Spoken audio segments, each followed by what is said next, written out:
For over 2 millennia, these texts have shaped the minds of emperors and scholars, peasants and poets. They are the 4 books and 5 classics, the intellectual foundation upon which Chinese civilization was built. Today, we journey through these ancient works that continue to influence over 1 billion people worldwide. When we speak of the 4 books and 5 classics, we're talking about the curriculum that educated Chinese intellectuals for nearly 800 years. These weren't just books, they were the gateway to civil service, to respectability, to understanding one's place in the cosmic order.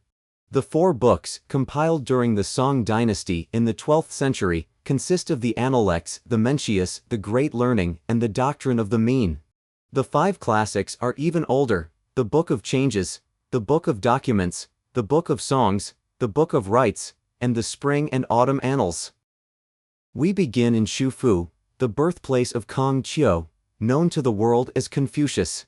Here, 2,500 years ago, a teacher emerged whose conversations with his disciples would become the Analects, literally, selected sayings. The Analects isn't a systematic philosophy textbook.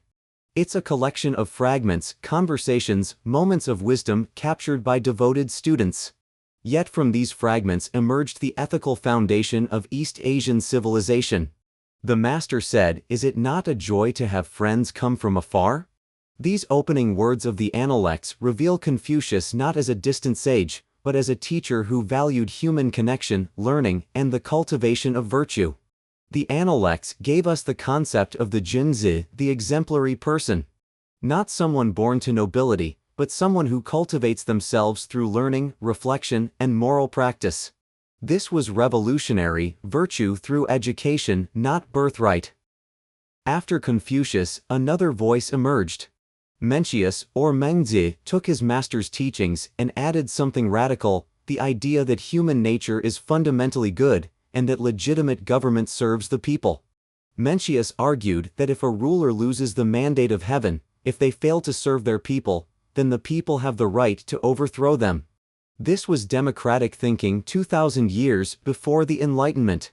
Mencius believed that every person possessed an innate moral sense, that given the right conditions, humans naturally tend toward goodness. This optimistic view of human nature would shape Chinese thought for millennia. The Great Learning presents a simple but profound idea, that personal cultivation leads to family harmony, which leads to social order, which leads to universal peace. It's a roadmap from individual development to cosmic harmony.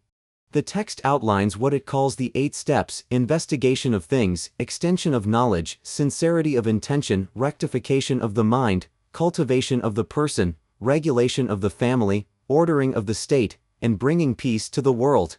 From the Son of Heaven down to the common people, all must consider the cultivation of the person the root of everything. This democratization of wisdom, that everyone, regardless of birth, could pursue the path of self-improvement, was revolutionary. The Doctrine of the Mean teaches Zhongyong, the middle way. Not mediocrity, but the dynamic balance that maintains harmony in an ever-changing world. The mean is not about avoiding extremes out of fear. It's about finding the perfect response to each situation, sometimes gentle, sometimes firm, always appropriate. It's the wisdom of perfect timing. The text presents the concept of Cheng, sincerity, or authenticity, as the way of heaven itself. To be authentic is to align oneself with the cosmic order, to become a co-creator with heaven and earth. The oldest of the classics, the Book of Changes, or I Ching, claims to reveal the underlying patterns of the universe. Through 64 hexagrams, it maps the constant interplay of yin and yang. The I Ching is not fortune-telling, it's a manual for understanding change itself. Every situation contains the seeds of its transformation. The wise person learns to read these patterns.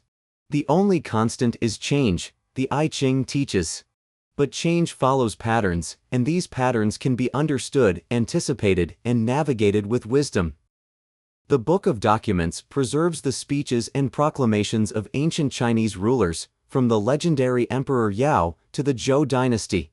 These texts shaped the Chinese understanding of legitimate government. These documents introduced the concept of the mandate of heaven, the idea that legitimate rule comes from moral authority, not just military power. A ruler who lost virtue would lose the right to rule.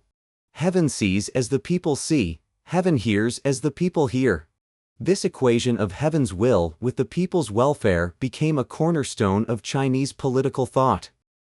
The Book of Songs preserves 305 poems, folk songs, court music, and religious hymns. These are the voices of common people, lovers and workers, soldiers and mothers. Confucius said he chose these poems because they could inspire, help us observe, enable us to come together, and teach us to resent. Poetry wasn't decoration, it was moral education through beauty. In the Book of Songs, we find the human heart in all its complexity, joy and sorrow, love and loss, protest and praise. These weren't just poems, they were the emotional vocabulary of a civilization. The Book of Rites describes the rituals that structured Chinese society, from court ceremonies to funeral rites, from wedding customs to seasonal festivals. Westerners often misunderstand Chinese ritual as empty formalism. But ritual propriety was understood as the way humans embody cosmic harmony. Each gesture connects the individual to the larger order. Ritual is the external expression of internal cultivation the text teaches. Through proper ritual, humans align themselves with the patterns of heaven and earth. The Spring and Autumn Annals chronicles 242 years of Chinese history. But this isn't just factual record, it's history as moral judgment, each word carefully chosen to praise virtue and condemn vice. Confucius supposedly edited these annals, and every editorial choice carried moral weight. The way an event is described reveals its ethical significance. History becomes a teacher of virtue. Future generations will understand my intentions through the Spring and Autumn Annals, Confucius allegedly said. He was creating history as moral education.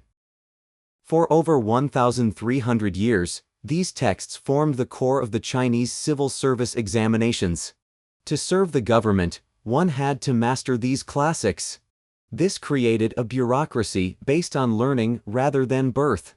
The examination system was both democratic and limiting. It opened government service to talent regardless of background, but it also created a rigid orthodoxy. Innovation was discouraged, memorization was prized. Millions of young men, and it was almost entirely men, devoted their lives to mastering these texts. Success meant honor and position, failure meant obscurity. The classics became both ladder and prison. The 20th century brought unprecedented challenges. Revolution, modernization, and globalization seemed to make these ancient texts irrelevant. But reports of their death proved premature. The May 4th movement of 1919 attacked traditional culture as the source of China's weakness. But even revolutionaries couldn't entirely escape the moral framework these texts provided. The critique itself was often Confucian in structure. Today, as China emerges as a global power, these ancient texts are experiencing a renaissance. But what do 2,500-year-old writings offer to a digital age? The 4 books and 5 classics address perennial human questions. How should we live? What makes government legitimate? How do we balance individual development with social responsibility?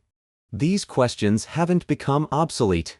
The concept of the Junzi, the exemplary person, resonates in discussions of leadership and ethics.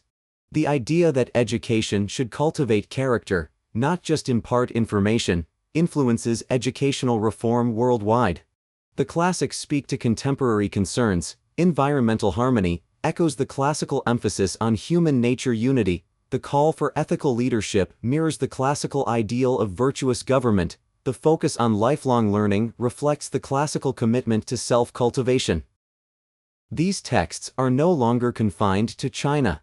Confucius institutes span the globe, and classical Chinese wisdom influences fields from business ethics to environmental policy. The classics offer an alternative to Western individualism, a vision of human flourishing that emphasizes relationships, communities, and our connection to the natural world. In an interconnected world facing global challenges, The classical emphasis on harmony, reciprocity, and moral cultivation offers resources for building a more ethical and sustainable future. The 4 books and 5 classics represent more than historical artifacts. They embody a living tradition, one that continues to evolve while maintaining its essential character. A tradition lives only when each generation makes it their own. We don't simply preserve these texts, we engage with them, question them, apply them to new challenges. The classics teach us that wisdom is not a possession but a practice, not something we have but something we do. They invite us into an eternal conversation about how to live well, govern justly, and maintain harmony in an ever-changing world. Is it not a joy to have friends come from afar? Confucius asked 2,500 years ago.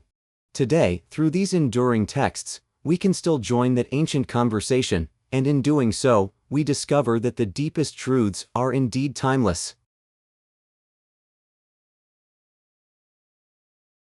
Thanks for watching.